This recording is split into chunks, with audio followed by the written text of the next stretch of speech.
me take you back. 2 weeks ago, a 50-year industry veteran posted on LinkedIn details of a discussion he'd had with a young person. That young person said he was considering sitting the course to acquire a demolition supervisor's card.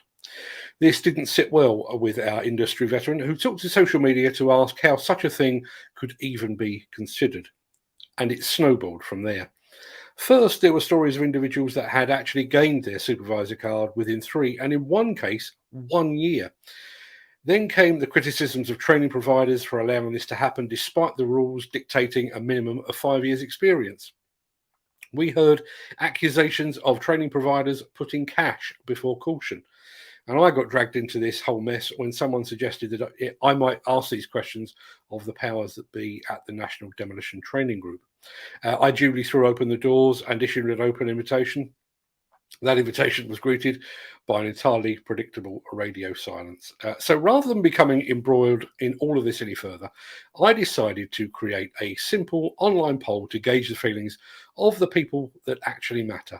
Not the suits and not the commercially driven training providers, but the actual demolition men and women. That poll contained just a single question with 4 possible answers.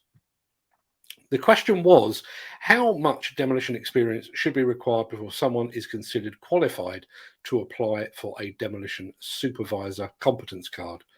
Respondents were asked to choose between 1 year, 3 years, 5 years minimum, and it depends upon the individual applicant. So I've been monitoring the responses throughout the past 2 weeks. To begin with, it looked like a unanimous vote for the current status quo. Almost all the initial respondents said that a minimum of 5 years was the correct amount of experience required before someone should be considered for a demolition supervisor card. And then something changed.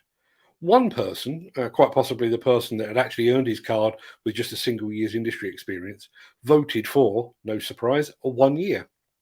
But then there was suddenly a deluge of votes for it depends upon the individual applicant.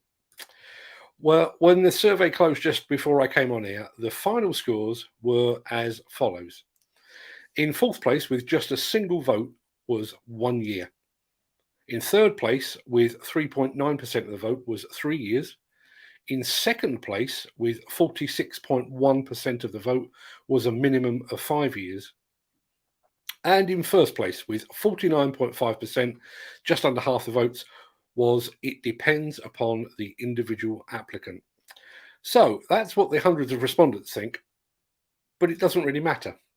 It will not change the fact that at least one person has gained their supervisor card with just a single year of experience and is now working with a big name contractor. He may be exceptional, of course. There have been instances of 11 and 12-year-old children earning a place at Oxford and Cambridge universities. Maybe this guy genuinely is a demolition prodigy. The survey also doesn't answer the more pressing question. If the rules state a minimum of 5 years experience, how did one person slip through the net with just 1 year? As an aside, we also heard claims from others that said they had just 2 or 3 years experience before attaining their card. It doesn't address the accusations of cash before competence that were levelled at the training providers. It doesn't address the initial question of whether a person with limited experience would have the requisite knowledge required to keep themselves and others safe. Nor does it address how fellow workers would respond to being told what to do by someone with significantly less experience.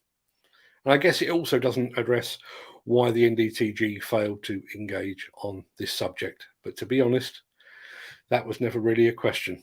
And maybe that is telling in itself.